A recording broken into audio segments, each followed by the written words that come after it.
नमस्कार दोस्तों, आपका अपना चैनल हिंदी जंक्शन पर मैं परवेश कुमार सिन्हा आप सभी का स्वागत करता हूं, अभिनंदन करता हूं।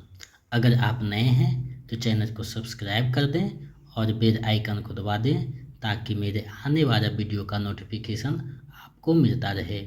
और इसे दोस्तों में ज़्यादा से ज़्यादा शेयर करें ताकि हम जो आपके लिए मेहनत करते हैं उसका हमें एक मोटिवेशन मिल सकें। दोस्तों, ये वीडियो जो बनाया गया है बहुत ही खास है। अगर आप बीपीएससी शिक्षक भर्ती 3.0 का हिंदी विषय की तैयारी कर रहे हैं, किसी भी वर्ग का, चाहे टीजीटी पीजीटी यानी 6 से लेकर 12 तक किसी भी वर्ग की तैयारी कर रहे हैं तो ये वीडियो आपके लिए महत्वपूर्ण होने जा रहा है, क्योंकि इसमें हम बीपीएससी टीजी 2.0 में जो पीजीटी यानी 11-12 में जो क्वेश्चन पूछा गया है वही प्रीवियस सोल्व्ड पेपर है। यानी इसमें हम बीपीएससी टीजी 2.0 के पीजीटी के जो 80 प्रश्न पूछे गए थे उसी प्रश्नों को हम लोग देखने वाले हैं। आप इसके माध्यम से अंदाज़ा लगा सकते हैं कि प्रश्न कैसे पूछता है, कितना नीचे तक आता है और कितना गहरे अध्ययन आपको करनी होगी। तो उसी को ध्यान में रखते हुए हम आपके लिए ये वीडियो बनाए हैं ताकि आप अंदाज़ा लगा सकें कि प्रश्न का स्तर क्या होता है। 1.0 का पीजीटी और टीजीटी का प्रश्न करवा चुके हैं, ये जो है 2.0 का है। आगे और जो है टीजीटी, जूनियर टीजीटी, ये सब जो है अभ्यास सेट करवाया जाएगा प्रीवियस, ताकि आप अपने स्तर की जांच कर सकें और कैसे प्रश्न पूछते हैं, कौन कौन से टॉपिक से प्रश्न आते हैं, इसका भी अंदाज़ा लगा सकते हैं। तो बिना देर करते हुए चलिए वीडियो के को देखते हैं। आप लोग वीडियो के अंत तक बने रहिएगा क्योंकि प्रत्येक प्रश्न आपके लिए काफ़ी महत्वपूर्ण है। तो चलिए चलते हैं आज के प्रश्नों की तरफ। दोस्तों, जैसा कि आप देख पा रहे हैं, BPSC TG 2.0 PGT previous paper, यानी जो बीपीएससी टीजी 2.0 में पीजीटी में प्रश्न पूछा गया था वही प्रश्न यहाँ आपको दिया जा रहा है। तो आप लोग वीडियो के अंत तक बने रहिएगा और वीडियो को ज़्यादा से ज़्यादा अपने ग्रुप और व्हाट्सएप में शेयर कीजिए ताकि हम आपके लिए जो मेहनत करते हैं उसका मोटिवेशन मिल सके। अगर आप स्टेट पेपर 2 का नोट्स पाना चाहते हैं तो हमारे जो नंबर हैं 7281815307 पे 199 रुपया पेमेंट करके पूरे नोट्स और प्रैक्टिस सेट पा सकते हैं। पेपर 1 के लिए टेलीग्राम चैनल पे नोट्स दिया गया है जिसका लिंक वीडियो के डिस्क्रिप्शन में है, वहां से डाउनलोड कर सकते हैं। और पे जो है बीपीएससी टीजी 0.0 यानी 3.0 के लिए अगर नोट्स चाहिए और 15 प्रैक्टिस सेट चाहिए तो 249 रुपये मेरे इसी नंबर पर पेमेंट करके नोट्स प्रैक्टिस सेट पा सकते हैं। आप पेमेंट करके स्क्रीनशॉट व्हाट्सएप कर दीजिए मेरे इसी नंबर पे 7261815307 पे, तो इधर से आपको जो है पीडीएफ प्रोवाइड करवा दिया जाएगा। तो चलिए हम लोग आज के प्रश्नों को देखते हैं। पहला प्रश्न है, निम्नलिखित में से कौन सी सिद्धों की वाणियों की भाषा है, यानी इनमें से कौन जो है सिद्धों की वाणियों की भाषा है आपको बतानी है। तो सिद्धों की वाणियों की जो भाषा है वो संधा भाषा है, विकल्प ख सही हो जाएगा। बीपीएससी जो आंसर की माना है जिसको सही उसी को हम लोग मानेंगे। फाइनल आंसर की जो माना गया है जिसके अनुसार जो है सिलेक्शन हुआ है वही आंसर की को हम साथ लेकर चलेंगे। इसमें एक आध दो आंसर गलत भी है लेकिन आपको उसी को साथ लेकर चलना है क्योंकि बीपीएससी ने ये आंसर माना है। दूसरा प्रश्न है, इनमें से कौन आदिकाल के कवि हैं, आपको बताना है इनमें से कौन जो हैं आदिकाल के कवि हैं। तो आप देख रहे हैं हृदयराम, नाभादास, प्रेमचंद चौहान, तीनों जो है भक्ति काल के कवि हैं। और आदिकाल के कवि कौन है पूछा गया है, तो इसका सही आंसर हो जाएगा उपयुक्त में से कोई नहीं, विकल्प ग सही हो जाएगा। चलिए आगे बढ़ते हैं, अगले प्रश्न को देखते हैं। इनमें से कौन आकाशदीप कहानी के रचयिता है। बहुत ही प्रसिद्ध कहानी जो है जो यूजीसी नेट के सिलेबस में लगा हुआ है। तो ये कहानी जो है जयशंकर प्रसाद का है, तो विकल्प क सही हो जाएगा। ये आकाशदीप कहानी है जिसमें चंपा द्वीप का वर्णन होता है। बुधगुप्त और चंपा इस कहानी की नायक नायिका है। तो ये कहानी जो है बहुत ही प्रसिद्ध कहानी है, यूजीसी नेट के सिलेबस में लगा हुआ है। तो यूजीसी नेट का जो अगर आप तैयारी करना चाह रहे हैं कर रहे हैं तो समय तो बहुत कम है, लेकिन हम कोशिश करेंगे जो महत्वपूर्ण टॉपिक है उसको आप लोगों को उपलब्ध करवा दें और प्रैक्टिस सेट करवा दें। लेकिन अभी जो है 3-4 प्रैक्टिस सेट प्रीवियस जो सेट है बीपीएससी का चलेगा और 1-2 जो है स्टेट का करवा देंगे। उसके बाद जो भी है आपको यूजीसी नेट का प्रैक्टिस सेट चलता रहेगा। चलिए आगे बढ़ते हैं, अगले प्रश्न को देखते हैं। इनमें से कौन लॉर्ड कर्जन के शासन पर करारे आघात करने वाले लेखक हैं? तो जो लॉर्ड कर्जन थे अंग्रेजी शासन उस पर आघात करने वाले लेखक कौन हैं? तो बालमुकुंद गुप्त हैं, विकल्प ग सही हो जाएगा। इन्होंने एक निबंध लिखा था शिव शंभू के चिट्ठे, जिसमें जो है इस पे आघात किया था। तो इसीलिए जो है प्रश्न को देखिए कैसे घुमाता है, आप चीज़ों को समझिए कि प्रश्न पूछने का आप जो पैटर्न है वो क्या है। आप ऐसे भी होते हैं कभी कभी जो जानते हुए प्रश्न गलत कर देते हैं, यानी आपको कैसे शब्दों में घुमा देता है उस पर आपको पकड़ बनाना है। तो अभी समय आपके पास कम है, जितना से ज़्यादा हो सके प्रैक्टिस सेट पे फोकस कीजिए कि एग्ज़ाम जो है आपके समय मैनेजमेंट है और कम समय में आप कैसे निर्णय लेते हैं वही आपकी परीक्षा ली जाती है। तो आप अपनी आदत को जो है परिवर्तन करते हुए सटीक आंसर देने का प्रयास कीजिए ताकि आपका मेरिट रख सके। चलिए आगे बढ़ते हैं, अगले प्रश्न को देखते हैं। इन सिद्ध कवियों में से कौन सर्वप्रथम माने जाते हैं? सिद्ध कवियों में से कौन जो है सर्वप्रथम माने जाते हैं? तो सर्वप्रथम जो है सरहप्पा माने जाते हैं, विकल्प ग सही हो जाएगा। आप देखिएगा जो सिद्ध साहित्य का कथा है उसमें जो है इसको माना गया है। मैंने देखने का पूरा प्रयास किया, सरहप्पा को माना गया है उस पुस्तक में, तो उसी पुस्तक को आधार मानकर ये आंसर किया गया है। चलिए नेक्स्ट प्रश्न देखते हैं। इनमें से कौन राम काव्य परंपरा के कवि हैं? आपको बताना है इनमें से कौन जो है राम काव्य परंपरा के कवि हैं। तो देखिए प्राणचंद्र चौहान है, तुलसीदास है और दोनों हैं, तो उपयुक्त में से एक से अधिक हो जाएगा, विकल्प घ सही हो जाएगा। उपयुक्त में से एक से अधिक, कहीं कहीं नंददास की भी रचना भी आती है। चलिए आगे बढ़ते हैं। निम्नलिखित में से कौन सी अज्ञेय विरचित कहानी है? यानी इनमें से कौन जो है अज्ञेय का विरचित कहानी है, यानी अज्ञेय द्वारा रचित कहानी है, आपको बताना है। तो देखिए गुंडा जयशंकर प्रसाद का कहानी है और विपथगा जो है अज्ञेय का कहानी है, विकल्प ख सही हो जाएगा। चलिए आगे बढ़ते हैं, अगले प्रश्न को देखते हैं। अगला प्रश्न क्या कहता है? इनमें से विद्यापति के पिता का नाम क्या है? आपको बताना है कि विद्यापति के जो पिता हैं वो कौन थे। तो देखिए विकल्प में आपको उलझाने के लिए जो है आपको डिस्ट्रैक्टर जो होते हैं, डिस्टर्ब करने के लिए आपको विकल्प बनाए जाते हैं जिसमें आप उलझ जाएं। और इसमें तो और बीपीएससी में 5 विकल्प है जो कि और ज़्यादा उलझाता है। तो आपको सही समय पे सही निर्णय लेना है। सबसे पहले प्रश्नों को जो है समझना है, क्योंकि कहा जाता है कि अगर प्रश्न समझ गए तो आपका आधा उत्तर निकल जाता है। तो आप लोग जो है प्रश्न को सबसे पहले समझिए। तो देखिए विद्यापति के जो पिता थे वो गणपति ठाकुर थे, जो कि विकल्प में नहीं है। और उलझाने के लिए कमलापति, उमापति, रामापति कर दिया है। तो उलझाने के लिए जो कि गणपति ठाकुर थे, अब विकल्प में नहीं है तो विकल्प में से कोई नहीं हो जाएगा, विकल्प बहुत सही हो जाएगा। चलिए आगे बढ़ते हैं, अगले प्रश्न को देखते हैं। अगला प्रश्न है रोबहू सब मिलके आबहू भारत भाई, ह भारत दुर्दशा ना देखी जाए। इनमें कौन सा पंक्तियों के रचयिता हैं? यानी ये जो पंक्ति है उसके रचयिता कौन है? तो ये जो है भारतेंदु हरिश्चंद्र की पंक्ति है। भारत दुर्दशा नाटक से लिया गया, बहुत ही प्रसिद्ध नाटक है जो यूजीसी नीट के सिलेबस में लगा हुआ है, वहीं से ये लिया गया है। बहुत ही प्रसिद्ध पंक्ति है, तो आप इसे ध्यान में रखिएगा। चलिए आगे बढ़ते हैं, अगले प्रश्न को देखते हैं। निम्नलिखित में से कौन सा प्रतीकात्मक नाटक है? यानी कौन सा नाटक जो है प्रतीकात्मक है, आपको बताना है। तो देखिए जो नाटक है जय शंकर प्रसाद का एक घुंट एकांकी भी माना जाता है, ये प्रतीकात्मक नाटक है, विकल्प ख सही हो जाएगा। तो इन जो प्रश्न को मैं करवा रहा हूँ प्रीवियस सेट, इसके आपको जो है अंदाज़ा लगेगा कि कैसे प्रश्न को घुमाता है, कहाँ तक प्रश्न जा सकता है, कितना अंदर तक जा सकता है।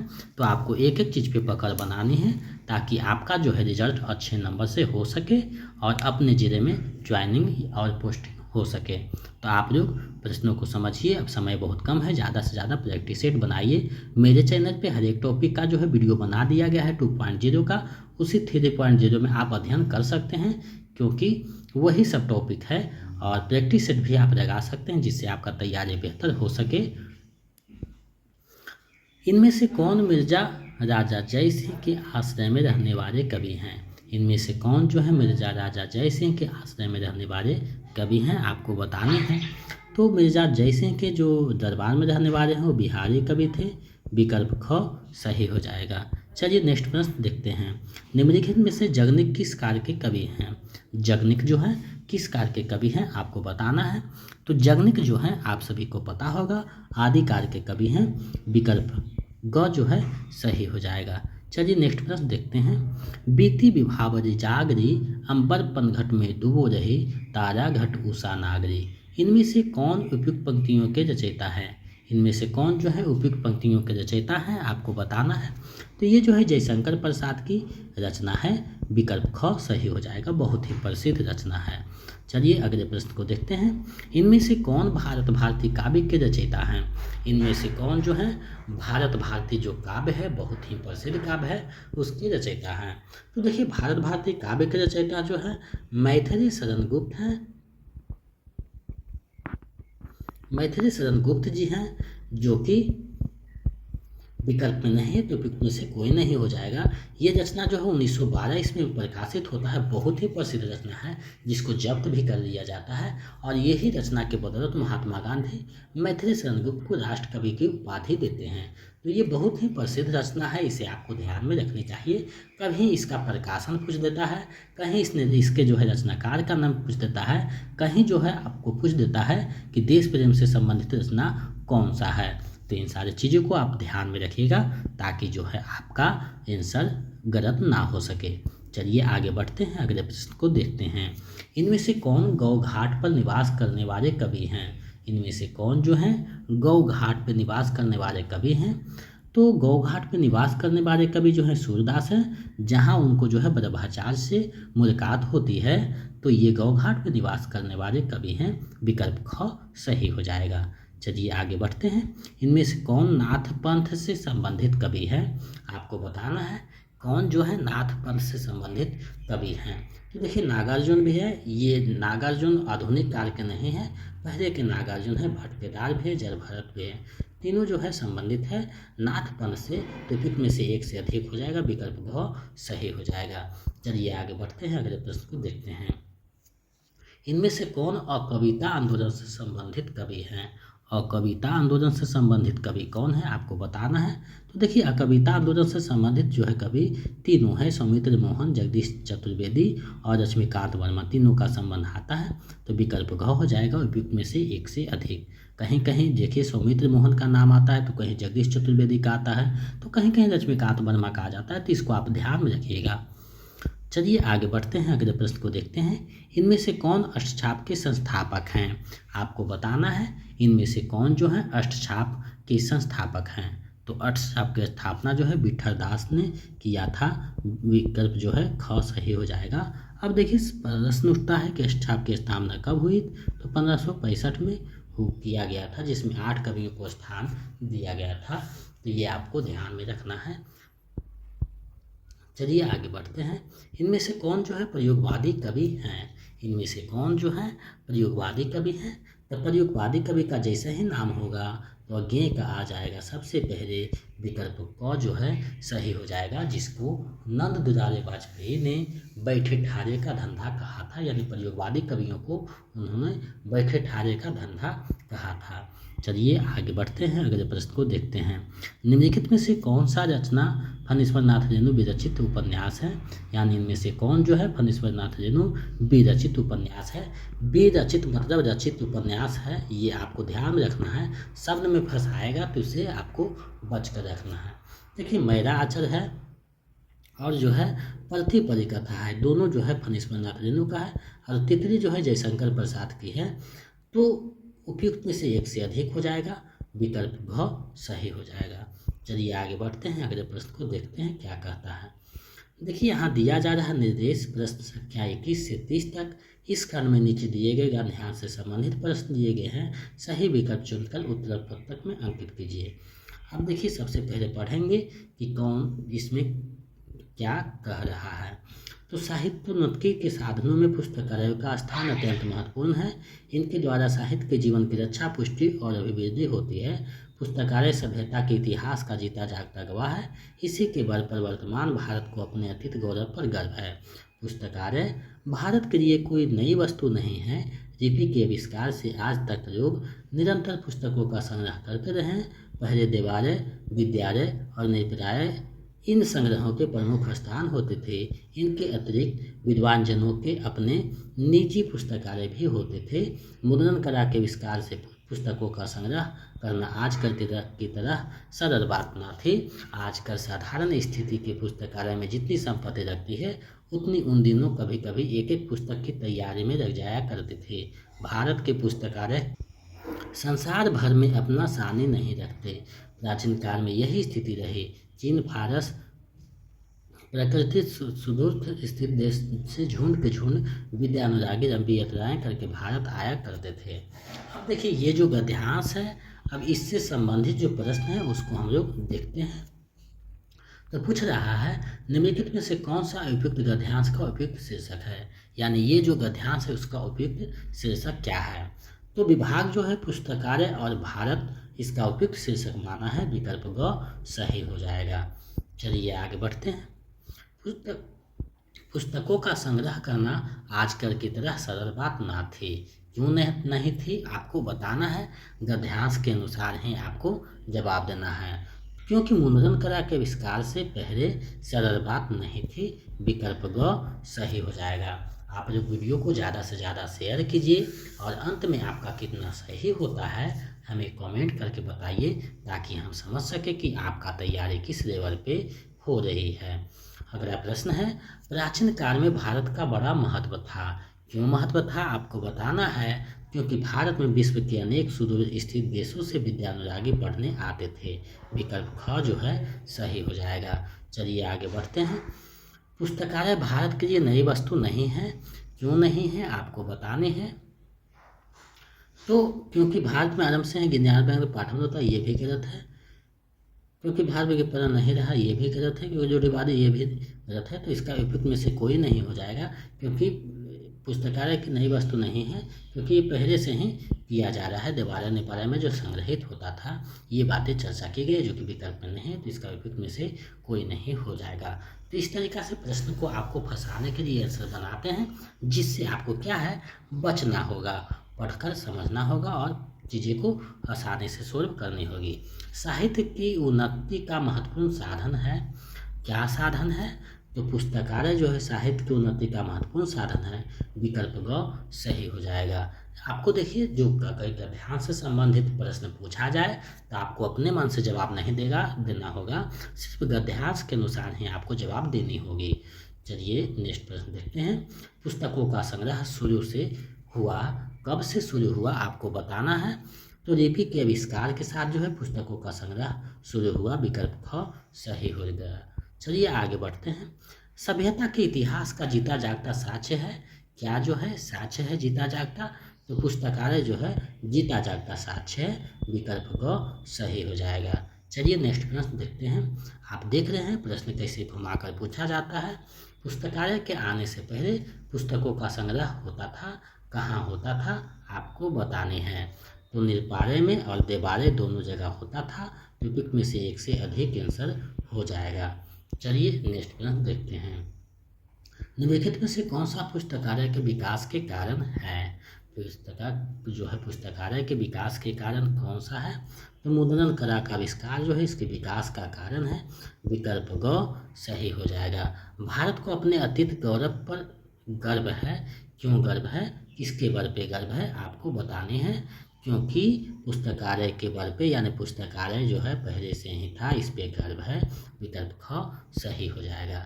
चलिए आगे बढ़ते हैं। उसी तरह से देखिए 31 से 40 तक जो है दिया गया है। तो अब इसको हम सबसे पहले गद्यांश को पढ़ते हैं। इस संसार में धन नहीं, धन ही सब कुछ नहीं है। धन की पूजा तो बहुत कम जगहों में होती देखी गई है। संसार का इतिहास उठाकर देखिए और उदाहरण ढूंढ ढूंढ कर सामने रखिए तो आपको विदित हो जाएगा कि जिनकी हम उपासना करते हैं उनके लिए हम आंखें बिछाते तक को तैयार रहते हैं, जिनकी स्मृति ताज़ा रखने के लिए हम अनेक तरह के स्मारक चिन्ह बनाकर खड़े करते हैं। उन्होंने रुपया कमाने में अपना समय नहीं बिताया था, बल्कि उन्होंने कुछ ऐसे काम किए थे जिनकी महत्ता हम रुपयों से अधिक मूल्यवान समझते हैं। जिन लोगों के जीवन का उद्देश्य केवल रुपया बटोरना है, उनकी प्रतिष्ठा कम हुई। अधिकांश अवस्थाओं में उन्हें किसी ने पूछा तक नहीं। उन्होंने जन्म लिया, रुपया कमाया और परलोक की यात्रा की। किसी ने जाना तक नहीं कि वे कौन थे और कहाँ गए। मानव समाज स्वार्थी अवश्य है, पर वह स्वार्थ की उपासना करना नहीं जानता। अंत में वे ही पूजे जाते हैं जिन्होंने अपने देश जीवन को अर्पित करते समय सच्चे मनुष्यत्व का परिचय दिया है। अब देखिए ये जो गद्यांश था, अब इससे संबंधित जो प्रश्न है उसको हम लोग देखते हैं। धन के प्रति अति आग्रह होने से क्या होता है? तो मनुष्य स्वार्थी बन जाता है, उसमें धन विविधता आ जाती है, वह श्रेष्ठ बन जाता है। विकल्प तो श्रेष्ठ नहीं बनता है। ये दोनों सही हैं तो विकल्प में से एक से अधिक हो जाएगा। चलिए आगे बढ़ते हैं। जीवन को अर्पित करने का अर्थ है, जीवन को अर्पित करने का अर्थ क्या है आपको बताने हैं। तो जीवन को अर्पित करने का अर्थ है जीवन को जन कल्याण में लगाना। विकल्प क जो है सही हो जाएगा। चलिए आगे बढ़ते हैं, अगले प्रश्न को देखते हैं। कौन जन्म लेता है, रुपया कमाता है और मर जाता है, आपको बताने हैं। तो जिसके जीवन का उद्देश्य धन संग्रह करना होता है वो ऐसा करता है। विकल्प ग सही हो जाएगा। अंत में चलिए आगे देखते हैं। अंत में वही पूजा जाता है जो क्या है आपको बताना है। तो जो है धन स्वार्थी जिसमें नहीं रहता है वो पूजा जाता है, जो त्याग करता है। तो विकल्प ऐसा कुछ नहीं है। विकल्प उपयुक्त में से कोई नहीं हो जाएगा, क्योंकि ये सब का चर्चा नहीं किया गया है। विकल्प जो है सही नहीं है, तो उपयुक्त में से कोई नहीं हो जाएगा। चलिए आगे बढ़ते हैं। संसार में उन्हीं की उपासना होती है जिनको आपको जो है प्रश्न देना है, जो जीवन को अर्पित कर सच्चे मनुष्य का उदाहरण बनते हैं, उनकी जो है उपासना की जाती है। विकल्प ग सही है। आगे बढ़ते हैं। धन जो व्यक्ति समाज में क्या होता है आपको बताने हैं। तो धन जो व्यक्ति समाज में क्या होता है, विस्मृत किए कर दिए जाते हैं, बिल्कुल सही है। अप्रतिष्ठित होता है, बिल्कुल सही है। तो दो सही है। सम्मानित नहीं होता तो उपयुक्त में से एक से अधिक हो जाएगा। विकल्प घ सही हो जाएगा। चलिए आगे बढ़ते हैं। निम्नलिखित में से कौन सा धन से श्रेष्ठ है, कौन जो है धन से श्रेष्ठ है आपको बतानी है। तो देखिए यश त्याग जो है धन से श्रेष्ठ है, तो इसका सही आंसर जो है विकल्प घ हो जाएगा। विकल्प घ उपयुक्त में से एक से अधिक। चलिए आगे बढ़ते हैं। सच्चे मनुष्यत्व का उद्देश्य है, सच्चे मनुष्यत्व का क्या उद्देश्य है आपको बताने हैं। तो इसका उद्देश्य है जीवन को दूसरे के कल्याण में अर्पित करना। विकल्प ग सही हो जाएगा। चलिए नेक्स्ट प्रश्न देखते हैं। मानव समाज स्वार्थी है, क्यों स्वार्थी है आपको बताना है। क्योंकि मानव समाज स्वार्थी है पर वह निस्वार्थी की उपासना करता है, बिल्कुल सही। पर वह स्वार्थी को दान देता है, बिल्कुल सही। पर वह निस्वार्थी का सम्मान करता है, बिल्कुल सही है। विकल्प में से एक से अधिक हो जाएगा। विकल्प घ सही हो जाएगा। चलिए आगे बढ़ते हैं। निम्नलिखित गद्यांश के अनुसार निम्नलिखित में से कौन सा सत्य है। गद्यांश के अनुसार कौन सा सत्य है आपको बताना है। तो धन की पूजा सर्वत्र होती है, गलत बात है। धन जो है जीवन का सर्वस्व है, बिल्कुल गलत बात है। धन जीवन का वरदान है, बिल्कुल गलत बात है। उपयुक्त में से कोई नहीं हो जाएगा, क्योंकि सत्य कोई नहीं है। उपयुक्त में से कोई नहीं, विकल्प वो सही हो जाएगा। चलिए आगे बढ़ते हैं, अगले प्रश्न को देखते हैं। आप लोग वीडियो को ज़्यादा से ज़्यादा शेयर कीजिए। और अभी समय आपके पास बहुत कम है, यानी 20 से 30 दिन आपके पास समय है। उन दिनों में आप ज़्यादा से ज़्यादा जो नोट्स दिए गए हैं उसका रिवीजन कीजिए, व्याकरण का अध्ययन कीजिए और उसको बार बार रिवीजन मोड में रखिए। और ज़्यादा से ज़्यादा जो है प्रैक्टिस सीट बनाने का प्रयास कीजिए। और अपना एक सीट पक्का करने की उम्मीद से आपको जो है आत्मविश्वास के साथ लगे रहना है। और हमारे चैनल पे बीपीएससी के लिए बहुत सारे मटेरियल अपलोड किए गए हैं, जो आप देख करके अपनी तैयारी को बेहतर कर सकते हैं। तो आप लोग ऐसा कीजिए और वीडियो के अंत तक बने रहिएगा। एक एक प्रश्न को देखिए, क्योंकि आपके लिए एक एक नंबर बहुत महत्वपूर्ण होता है। क्योंकि मेरे पास फ़ोन आता है कभी कभी कि 1 नंबर से नहीं हुआ, 2 नंबर से नहीं हुआ, तो 1-2 नंबर उसको आपको कैसे मैनेज करना है। तो ज़्यादा जो है प्रैक्टिस सेट और रिवीजन पे ध्यान दीजिए, ताकि आपका जो है रिजल्ट हो सके। निम्नलिखित में से कौन सी भाववाचक संज्ञा है, आपको बताना है कौन जो है भाववाचक संज्ञा है। तो सामीप्य जो है भाववाचक संज्ञा है, विकल्प ग सही हो जाएगा। चलिए आगे बढ़ते हैं। निम्नलिखित में से कौन जो है गुणवाचक विशेषण है, कौन जो है गुणवाचक विशेषण है। तो गुणवाचक विशेषण कोई नहीं है, में से कोई नहीं हो जाएगा। चलिए आगे बढ़ते हैं। निम्नलिखित में से कौन सा द्वंद्व समास का उदाहरण है, निम्नलिखित में से कौन जो है द्वंद्व समास का उदाहरण है। तो आप देख रहे हैं ऋषि मुनि द्वंद्व समास का उदाहरण है, विकल्प को सही हो जाएगा। चलिए आगे बढ़ते हैं। निम्नलिखित में से कौन सी व्यक्तिवाचक संज्ञा है, इनमें से कौन जो है व्यक्तिवाचक संज्ञा है, आपको बतानी है। तो व्यक्तिवाचक संज्ञा का जो उदाहरण है वो आप देख रहे हैं, वाहन व्यक्तिवाचक नहीं है, कर्म भी नहीं है, पानी भी नहीं है। तो इसका जो है सही आंसर जो है आयोग ने माना है उपयुक्त में से कोई नहीं, तो उसी को मानेंगे, उपयुक्त में से कोई नहीं। चलिए आगे बढ़ते हैं। निम्नलिखित में से कौन सी सकर्मक क्रिया है, निम्नलिखित में से कौन जो है सकर्मक क्रिया है। तो देखिए कहना, दौड़ना, खाना सब सकर्मक क्रिया है, विकल्प घ सही हो जाएगा, उपयुक्त में से एक से अधिक। आगे बढ़ते हैं। निम्नलिखित में से कौन सी समास की परिभाषा है। तो समास की परिभाषा है समास में 2 या 2 से अधिक पदों का संयोग होता है, विकल्प ग सही है। चलिए नेक्स्ट प्रश्न देखते हैं। आप लोग वीडियो को ज़्यादा से ज़्यादा शेयर कीजिए, ताकि हम जो आपके लिए मेहनत करते हैं उसका मोटिवेशन हमको मिल सके। निम्नलिखित में से कौन सा अवयव है, इनमें से कौन जो है अवयव है, आपको बताना है। तो देखिए ठीक और जब दोनों अवयव है, उपयुक्त में से एक से अधिक हो जाएगा, विकल्प घ। आगे बढ़ते हैं, अगले प्रश्न को देखते हैं। निम्नलिखित में से कौन सा निश्चयवाचक सर्वनाम है, निम्नलिखित में से कौन सा निश्चयवाचक सर्वनाम है, आपको बताने हैं। तो देखिए यह जो है निश्चयवाचक सर्वनाम है, विकल्प ख सही हो जाएगा। चलिए आगे बढ़ते हैं। निम्नलिखित में से कौन सा पुल्लिंग शब्द है, निम्नलिखित में कौन जो है पुल्लिंग शब्द है। तो देखिए स्पर्श जो है पुल्लिंग शब्द है, विकल्प ग सही हो जाएगा। आगे बढ़ते हैं। कर्ता कारक के ने चिन्ह का प्रयोग नहीं होता है, किसमें नहीं होता है, आपको बताना है कि किसमें नहीं होता है। तो देखिए वर्तमान में भी नहीं होता, भविष्य में, दोनों में नहीं होता है, तो उपयुक्त में से एक से अधिक हो जाएगा, विकल्प घ सही हो जाएगा। चलिए आगे बढ़ते हैं। निम्नलिखित में से कौन सा शुद्ध शब्द है, निम्नलिखित में कौन जो है शुद्ध शब्द है, आपको बताना है। तो निम्नलिखित में से जो शुद्ध शब्द है उपयुक्त में से कोई नहीं हो जाएगा, क्योंकि सभी गलत है, विभाग ने इसी को माना है तो इसी को हम लोग भी मानेंगे, विकल्प वो सही हो जाएगा। आप लोग वीडियो के अंत तक बने रहिएगा और एक एक प्रश्न को सोच समझकर जवाब दीजिएगा, ताकि आपका जो है आंसर अच्छे नंबर से उठ सके और आपका रिजल्ट इस तरह से होने में कोई दिक्कत ना हो।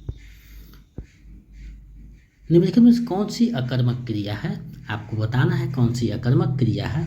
तो देखिए सोना एक कर्मक क्रिया है, विकल्प को सही हो जाएगा। चलिए नेक्स्ट प्रश्न देखते हैं। निम्नलिखित में से कौन सी संधि की परिभाषा है, तो संधि की परिभाषा कौन है। तो देखिए 2 या 2 से अधिक वर्णों का मेल हो, जो कि यहाँ शब्दों का है, पदों का है, वाक्यों का है, तो इस तीनों में से कोई नहीं हो जाएगा, उपयुक्त में से कोई नहीं है, क्योंकि संधि जो है वर्णों के मेल से जो विकार उत्पन्न होता है उसे संधि कहते हैं, तो उपयुक्त में से कोई नहीं हो जाएगा। बहुत सारे लोगों ने शब्दों को देखकर शब्दों को मार दिया है, कुछ ने पदों को देखकर मार दिया है। तो इन सारी चीज़ों से बचना है, छोटी छोटी चीज़ें होती हैं जिस पे आपको ध्यान देना होता है, क्योंकि ये छोटी छोटी गलतियाँ आपको जो है मेरिट नहीं बनने में बहुत बड़ी भूमिका निभाती है। तो इससे आपको बचनी है, एक एक चीज़ों को ध्यान से पढ़ना है, समझना है, उसके बाद आपको आंसर करना है, क्योंकि जल्दी जल्दी में आप लोग गलत करके चले आते हैं, जो कि रिजल्ट नहीं होने का कारण बनता है। तो इससे आपको बचना है। चलिए आगे बढ़ते हैं। निम्नलिखित में से किसमें कर्ता कारक के ने चिन्ह का प्रयोग होता है, तो किसमें होता है ने चिन्ह का प्रयोग, तो आपको बताना है। तो देखिए ये सब जो है सामान्य भूत अपूर्ण भूत दोनों में होता है, उपयुक्त में से कोई नहीं, एक से अधिक हो जाएगा, विकल्प घ उपयुक्त में से एक से अधिक हो जाएगा सही। चलिए आगे बढ़ते हैं। निम्नलिखित में से कौन सा बहुवचन शब्द है? कौन सा बहुवचन शब्द है? तो आपको पता होगा प्राण जो है बहुवचन शब्द है, विकल्प ख सही हो जाएगा। देखिए ये सब बहुत देखने में बहुत छोटे छोटे प्रश्न लग रहे हैं, बहुत आसान प्रश्न है, लेकिन आपके जो है दिमाग पे जोर डालिएगा तो पता चलेगा बहुत कठिन जो है विकल्प बनाकर प्रस्तुत किया गया है। तो आपको विकल्पों को समझना है और उसको जो है सही ऑप्शन को चुनने में आपको दिमाग लगाकर चीज़ों को समझकर जो है टिक करना है, ताकि आपका आंसर सही हो सके। निम्नलिखित में से कौन सा क्रिया विशेषण है? निम्नलिखित में से कौन सी क्रिया विशेषण है? उपयुक्त में से कोई नहीं क्रिया विशेषण है, विकल्प ग सही हो जाएगा, उपयुक्त में से कोई नहीं। चलिए आगे बढ़ते हैं। निम्नलिखित में से कौन सा दीर्घ स्वर संधि का उदाहरण है? दीर्घ स्वर संधि का उदाहरण कौन है?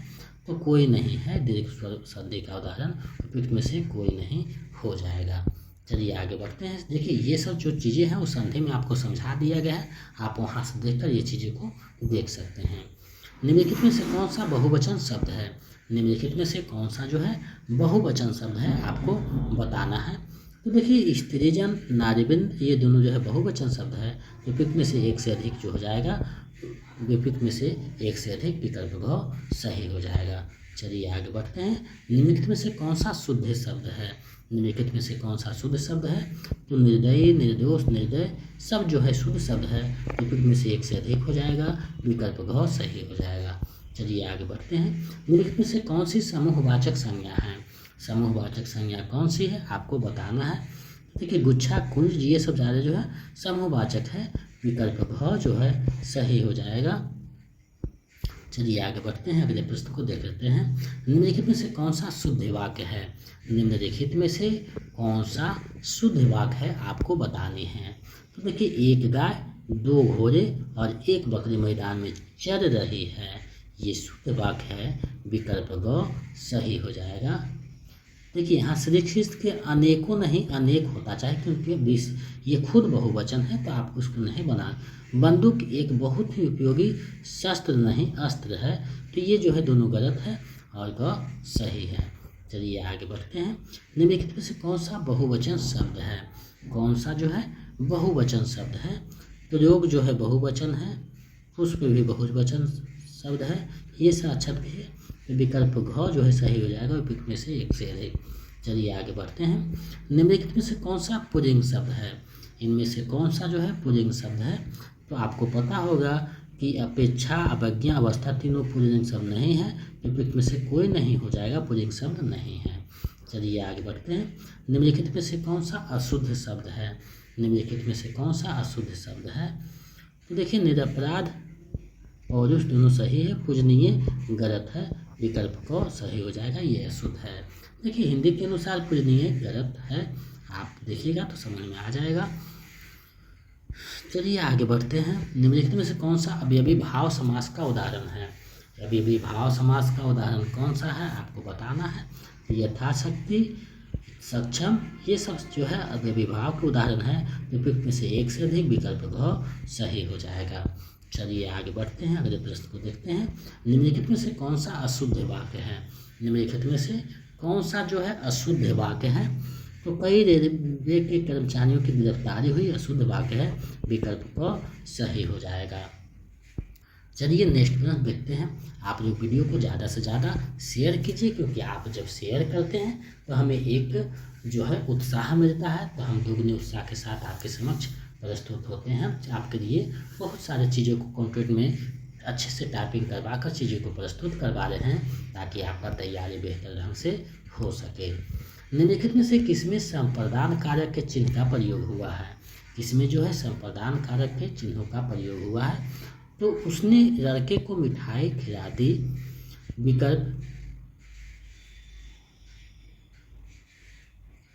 विकल्प ग सही हो जाएगा।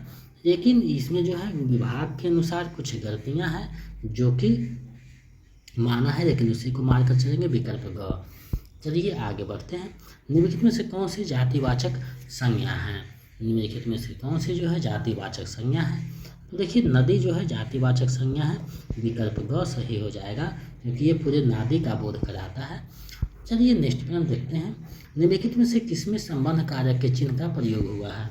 इसमें जो है संबंध कारक के चिन्ह का प्रयोग हुआ है, तो चांदी की थारी, इसमें संबंध कारक का प्रयोग हुआ है, विकल्प को सही हो जाएगा। तो कारक वाले चैप्टर में आप देखिएगा तो ये चीज़ें समझ में आ जाएगा। चलिए आगे बढ़ते हैं, निम्नलिखित में कौन सा मध्यम पुरुष सर्वनाम है।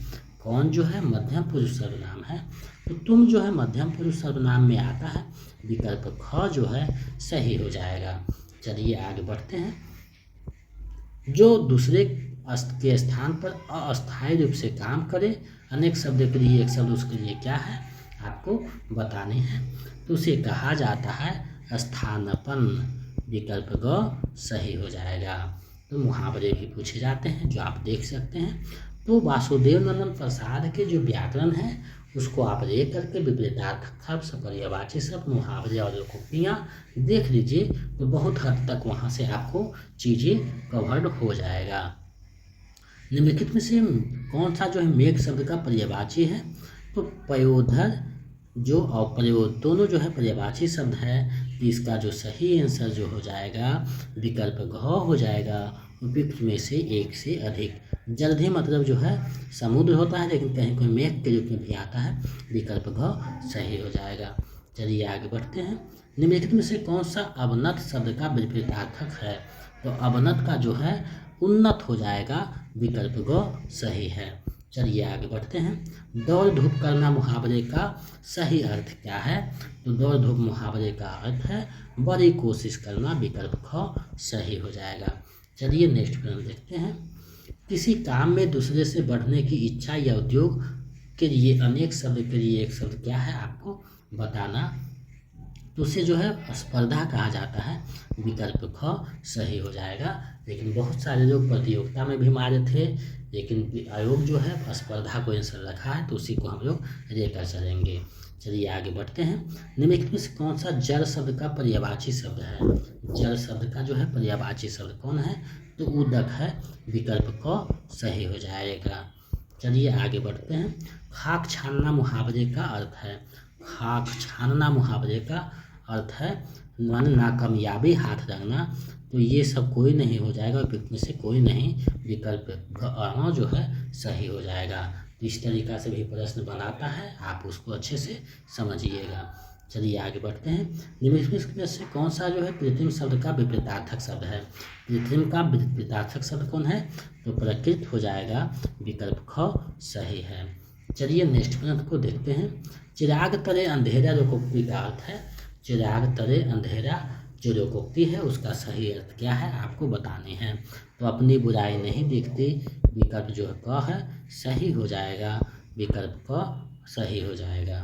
चलिए इस वीडियो का अंतिम और 80वां प्रश्न देखते हैं, निम्नलिखित में से कौन सा शुष्क शब्द का विपरीतार्थक शब्द है, शुष्क का विपरीतार्थक शब्द जो है आर्द्र हो जाएगा, विकल्प ख सही है। तो इस अभ्यास सेट जो आपको दिया गया था, इसमें आपका कितना सही हुआ हमें कमेंट करके बताइए। ये जो है बीपीएससी 2.0 पीजीटी का जो है आपको अभ्यास सेट करवाया गया था, जो कि आप देखें कि कैसे प्रश्न पूछा जाता है। व्याकरण से ज़्यादा प्रश्न था, तो इस बार हो सकता है साहित्य से प्रश्न ज़्यादा रहे, तो दोनों चीज़ों को, व्याकरण और साहित्य दोनों को साथ लेकर चलना है, क्योंकि बीपीएससी है, बिना सिलेबस का एग्जाम देता है, तो आपको कुछ भी पूछने के लिए स्वतंत्र है। तो चीज़ें को समझिए और उसके अनुसार आप जो है आंसर करने का प्रयास कीजिए, तैयारी कीजिए। आपके पास समय अभी 1 महीना है, बहुत समय होता है, 1 महीना बहुत सारी चीज़ों को आप कर सकते हैं। जो चीज़ें कमज़ोर है उसको कीजिए और अपनी तैयारी को बेहतर कीजिए। अगर आप बिहार स्टेट पेपर 1 का तैयारी कर रहे हैं तो हमारे टेलीग्राम चैनल से जुड़ जाइए, जिसका लिंक वीडियो को डिस्क्रिप्शन में दिया हुआ है। वहाँ से आप PDF डाउनलोड करके अपनी तैयारी को बेहतर कर सकते हैं। उसमें व्याकरण पढ़ना है तो व्याकरण आपको ज़्यादा से ज़्यादा देखनी होगी।